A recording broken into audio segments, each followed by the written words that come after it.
28 मई 2023 को भारत के प्रधानमंत्री नरेंद्र मोदी जी द्वारा नई संसद का उद्घाटन किया गया है। यह 28 मई 2023 यह भारत में एक ऐतिहासिक तारीख बनने वाली है।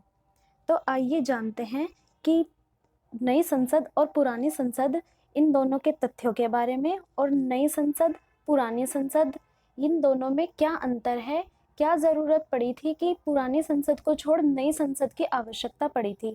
आइए जानते हैं इन्हीं के बारे में कुछ तथ्य हैं। आप तस्वीरों में देख सकते हैं, ये नई संसद है जो कि त्रिकोण के आकार में बनाई गई है, और जो पुरानी संसद थी वह गोलाकार संसद थी।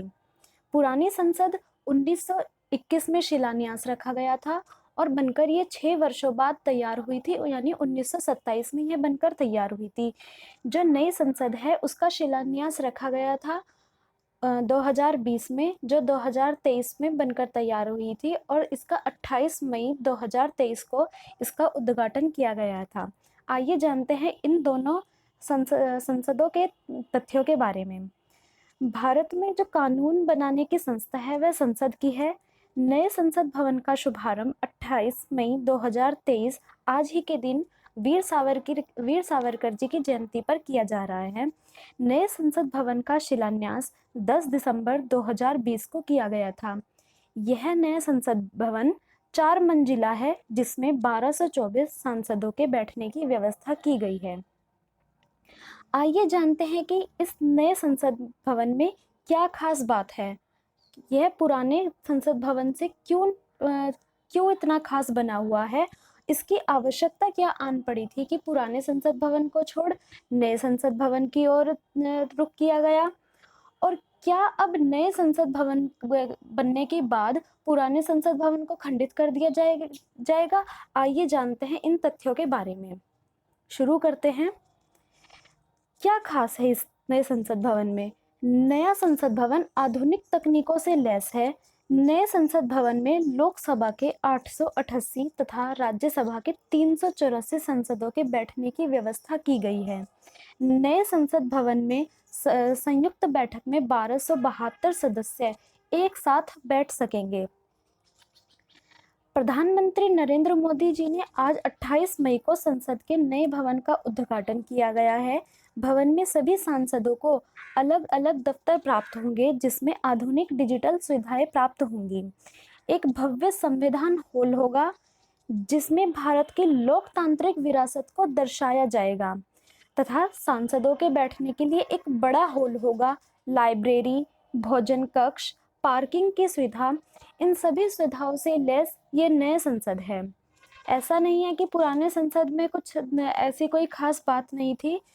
पुराने संसद भवन में भी बहुत सी तकनीकों का इस्तेमाल किया गया था, लेकिन उस बात को जब पुराना संसद भवन बना था लगभग 100 वर्ष बीत चुके हैं, जिसके कारण अब वह मंजिल जो है वो अब खराब होनी शुरू हो गई। वहाँ पर जो तकनीकें यूज़ की गई हैं उसमें भी कमियां आनी शुरू हो गई। इन सभी वजह से नए संसद भवन का निर्माण शुरू हुआ है।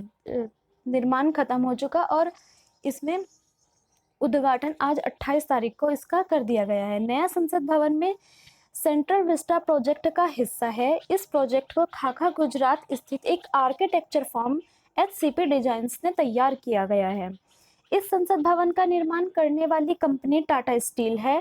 प्रोजेक्ट क्या है इसका? यह सेंट्रल विस्टा प्रोजेक्ट है जिसमें कुल लागत 1200 करोड़ की है। जो पुराना संसद भवन था जो 1927 में बनकर तैयार हुआ था, उस समय उस संसद भवन की लागत मात्र 84 लाख या 86 लाख, इन दोनों में कंफ्यूजन है, आप चेक कर लेना। मात्र 84 या 86 लाख थी और आज ये लागत हुई है 1200 करोड़ रुपए की। इसमें जो स्मरणीय बिंदु है इसमें यह है कि यह लोकसभा प्रतीक मोर और राज्यसभा प्रतीक कमल है। नए संसद भवन में केंद्रीय कक्ष के गुंबद का व्यास 98 फुट तथा इसकी ऊंचाई 118 फुट है। प्रोजेक्ट का निर्माण क्षेत्र 64,500 वर्ग मीटर में फैला हुआ है। मौजूदा संसद भवन में नई संसद का क्षेत्रफल 17,000 वर्ग मीटर अधिक है। इसकी आवश्यकता क्यों आन पड़ी थी? ये लगभग 100 साल पहले 1921 में इसका शिलान्यास किया गया था, जो 1927 में बनकर तैयार हुआ था। उस समय संसद भवन भूकंपीय क्षेत्र 2 तथा आज यह भूकंपीय क्षेत्र 4 में पहुंच गया है। तब सीवर लाइन, एयर कंडीशनिंग, अग्निशामक, सीसीटीवी, ऑडियो वीडियो सिस्टम जैसी चीज़ों का खासा ध्यान नहीं रखा गया था। हाँ, हालांकि बदलते समय में संसद भवन में इन्हें जोड़ा तो गया है, लेकिन भवन में सीलन जैसी दिक्कतें हुई हैं, आग लगने का खतरा बढ़ा है। इन सभी समस्याओं को देखते हुए नए संसद भवन का निर्माण किया गया है। मौजूदा वक्त में लोकसभा सीटों की संख्या 545 है, ये सभी जानते हैं, और 2026 तक इसकी स्थिरता ऐसे ही बनी रहेगी। लेकिन 2026 के बाद लोकसभा की सीटों में बढ़ोतरी होने की पूर्ण संभावनाएं हैं। जो नए सांसद चुनकर आएंगे उनके लिए पर्याप्त स्थान नहीं होगा। एक ये भी इसका मुख्य कारण है कि नए सांसद के ज़रूरत पड़ी थी। अब पुराने संसद भवन का क्या होगा? क्या इसे खंडित कर दिया जाएगा?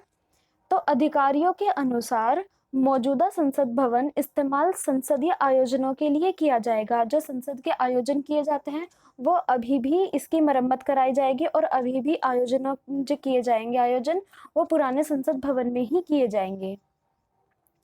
अब एक खास चर्चा में रहा है सेंगोल। ये सेंगोल क्या है? आप देख सकते हैं इसको, सेंगोल। इसके शीर्ष पर नंदी जी विराजमान हैं। आइए जानते हैं ये सेंगोल क्या है। ये सेंगोल 14 अगस्त 1947 को जब भारत आज़ाद हुआ था, उस समय लॉर्ड माउंटबेटन ने उस समय प्रथम प्रधानमंत्री श्री पंडित जवाहरलाल नेहरू जी को ये दिया था।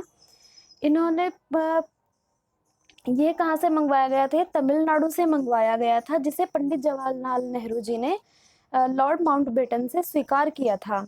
यह नए संसद भवन में स्पीकर के आसन के पास लगाया जाएगा, जिसका अर्थ है संपदा से संपन्न होता है। संसद भवन में जिस सेंगोल की स्थापना होगी, आपने देखा है उसके शीर्ष पर नंदी विराजमान है। ये देखिए आप, इसके शीर्ष पर नंदी विराजमान है। तो ये इसके नए संसद भवन के बारे में कुछ मुख्य बातें थी। तो आज के लिए तो वीडियो में इतना ही, और इस वीडियो का एक सेकंड पार्ट भी होगा जिसमें बताया जाएगा कि जो नई संसद भवन है उसमें और कौन कौन सी तकनीकी सुविधाएं उपलब्ध हैं, कितने उसमें कक्ष है, कितनी इमारतें हैं, कितने मंजिल इमारत है, इन सभी अंदर की जो इसकी डिटेल है वो सारी आपको एक वीडियो के माध्यम से आपको दी जाएगी। तब तक आप वीडियो को ज़्यादा से ज़्यादा शेयर करना, चैनल को सब्सक्राइब करना और लाइक कर देना। Thank you.